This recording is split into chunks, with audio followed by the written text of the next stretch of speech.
I'm talking about shame on the Donald, ladies and gentlemen. He attacked Thomas Massie for getting married 16 months after his wife passed away. You've crossed a line, Donald, that you shouldn't have crossed, sir. It's out of control, and it needs to stop. Look, there's been an unwritten rule in politics. Don't attack somebody who's not politically involved, and don't attack family and children and this kind of stuff. But Donald is out of control. I don't know what the deal is with Thomas Massie and his wife, but his wife's name was Rhonda. And she died suddenly at home on June 27th, 2024 at age 51. I guess there was an autopsy conducted. She died at home. There's no accusations of foul play. They didn't take vaccinations for COVID, so some can have a conspiracy or theorize that killed her. Don't know. Multiple consistent reports say the autopsy was attributed to, they call it respiratory complications of a chronic autoimmune muscle disease, myopathy. No official government record is publicly posted that we can focus on this about, but there's no evidence of any foul play or anything like that. Now, I don't know how to respond to this because to me, it's just out of control. And I don't know the relationship between Thomas and Rhonda. I'm sure it's very tough. But I also know if you've got some kind of immune disease, it might have gone on since, if it was COVID related, might have gone on for several years there. But why are we attacking him about his new spouse and saying to the new spouse publicly, and we're talking about the President of the United States, ladies and gentlemen, the world leader, as Marjorie Taylor Greene put it, what is this, she said? The most powerful man in the world, right? Okay, so we're going to attack Greene, we're going to attack Rand Paul, we're going to attack basically Ron Paul's views, Sam Bushman views, everybody that really would back President Trump, and then we're going to attack Thomas Massie after his wife dies and he remarries? I just think Trump has got to stop. He's out of control, okay? I don't know if he's drunk with power, but I don't seek for power, ladies and gentlemen. I seek to pull it down. And, on one hand, I'm the civility guy. I believe we should promote a clarion call for civility. I'm on a civility campaign or campaign for civility pledge.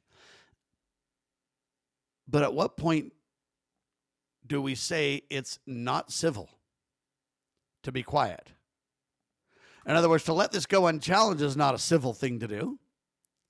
It's acting like it's okay by the President of the United States of America, the leader of the free world, the most popular and most powerful man in the entire world who commands the most advanced military the world's ever seen. This guy. He's literally attacking a lowly congressman for marrying after his wife passes away. We ought to track Donald's marriages. How long did he marry after somebody so-and-so, this and that and the other? See, that's just a spiral downwards. Anyway, Greene says she supports Trump despite his attacks. I agree with Greene. I support Trump for the most part. When you do good, Donald, you do really good. You hinted that you're going to abolish the IRS. Why don't you get it done? Instead of babbling about Greene, instead of babbling about Thomas Massie, why don't you abolish the IRS and do something valuable for a change? If you want to blow up boats, this war on drugs is an absolute failure. If you want to blow up boats and you believe that you have credible information, take it to Congress as the Constitution calls for and work across not only partisan lines, which I reject, but across intentional separations of power. When you get that done, Donald, I'll believe you're the art of the deal guy. Until then, your art of the deal is just basically attack anybody that opposes you for any reason. Doesn't matter how personal it gets. And then go on and do whatever the heck you want to. Damn, or the Constitution be damned. See, that's unacceptable. And it needs to stop. And Americans need to stand up in droves and say, President Trump, we love you, brother, but you can't do that. Okay? Now Greene's getting threats over Trump and her harassers are being egged on. See, this has no place in America, President Trump. Why do I push so hard on this? Because Charlie Kirk's widow Erica Kirk stood up on the stage and said, I forgive. Trump got up right after and says, I don't forgive, I hate.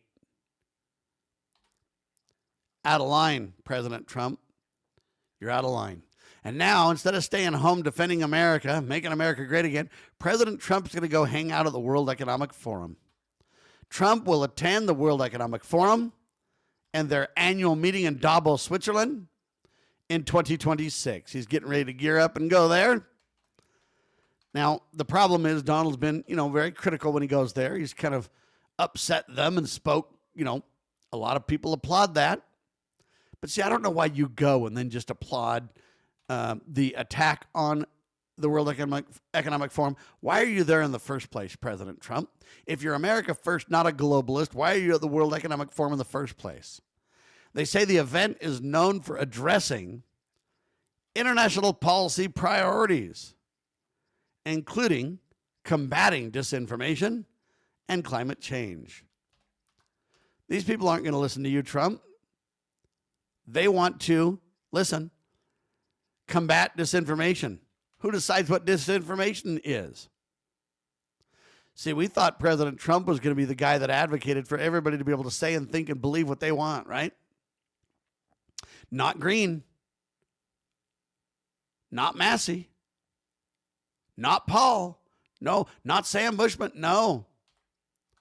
They're enemies of the state, according to Donald, right? Addressing international policy. I'm not interested in international policy. I'm interested in United States policy. America first, baby. How serious are we about that? That's what I want to know, right? Trump has previously attended the forum during his presidency and spoke virtually to them in 2025. See, he loves it. He basically talks to those people all the time. He won't come on the radio and talk to me, but he'll talk to the clowns at international forums that want to undermine everything he does. At least it looks like that. The final list of participants for the meeting, of course, will be released 1 week before it begins. They don't want us to have the list too early. We might talk people out of going or something, right? Trump criticized the Green New Deal. That's not Marjorie Taylor Greene. That's just the Green New Deal backed by Pelosi and Ocasio-Cortez. And Trump criticized the Green New Deal and the Paris Climate Accord in his past remarks to the World Economic Forum, emphasizing our sovereignty and our secure national borders. I commend him for that. But why even go to their event and give them credibility is what I want to know. Why not speak publicly in America and denounce the organization, which literally has no basis in law, no basis in fact or authority or sovereignty or constitutionality, or I can keep going. The WEF, the World Economic Forum, has recently conducted an investigation into allegations of, quote, financial and ethical misconduct against its founder, Klaus Schwab. Why? Well, they found more issues about his activities in July. You got criminals involved in the World Economic Forum. You've got Donald claiming he's America first. First thing he does is run to these people and talk to them. And he browbeats them and everything else. But it's kind of like, here's the Trump attitude. I'm for the World Economic Forum if they do what I say, otherwise they're enemies. See? That's how Donald is starting to operate. No offense, but it's kind of like a 3-year-old little baby. Donald gets mad, throws his sucker in the dirt if it doesn't go his way. If it goes his way, he'll heap praise on you till the cows come home. Oh my gosh, this person, that person, they're the best thing since sliced bread. They're just incredible. And then they do one wrong thing, one misstep. He feels like it's a loyalty challenge, and he throws his sucker in the dirt and melts right on down.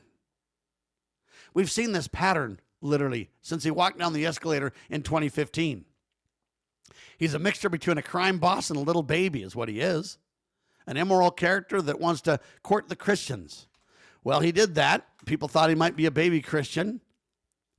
Now he stands up on the stage and says he hates all of his enemies. What the Lord says, be danged, right? Okay, this is a problem. And you say, wow, Sam, you're sure boldly going after the president of the United States. I am. And I'll probably pay for it, and he'll probably throw me in jail, right? That's how they work. But when the people are afraid of the government, we have tyranny. When the government's afraid of the people, we have liberty. Am I afraid of Donald, or is Donald afraid of me? I'm probably more afraid of Donald than he is. Well, wait a minute. Donald's probably more afraid of me. Why? Because I'm calling truth to power. I'm laying out the facts.